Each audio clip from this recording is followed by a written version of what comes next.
Plus d'1 millier de malades sous respirateur artificiel. Les hôpitaux italiens sont submergés par un flux ininterrompu de patients en urgence vitale.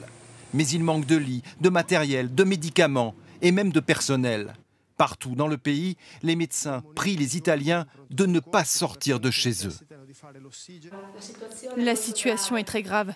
J'ai perdu un ami de 59 ans. Je vous en prie, aidez-nous à vous aider.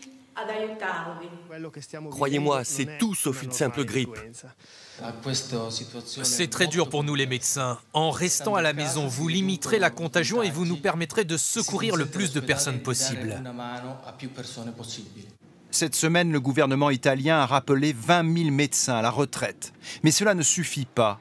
À la une de la presse, cette photo d'une infirmière épuisée, effondrée sur son poste de travail. Elle est devenue le symbole d'un système sanitaire en déroute. L'auteur du cliché, ce médecin, lance en direct à la télévision un appel à l'aide. Nous sommes au maximum de nos capacités physiques et mentales. Aidez-nous.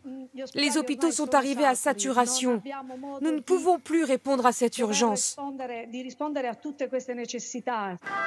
Et si dans les hôpitaux italiens l'inquiétude est si forte, c'est aussi parce qu'ils voient maintenant arriver des malades âgés seulement de 40 à 45 ans. Ils croyaient que leur jeune âge leur permettrait de résister seuls, mais quand ils arrivent ici, leur état de santé est très sérieux. L'Italie appelle à l'aide, mais son salut ne viendra pas de l'Europe. Hier, les 27 chefs d'État ont communiqué par visioconférence pour se coordonner. Mais la France et l'Allemagne ont fait savoir qu'elles garderaient pour elles le matériel sanitaire. Paradoxe, c'est la Chine, où l'épidémie régresse, qui va aider l'Italie.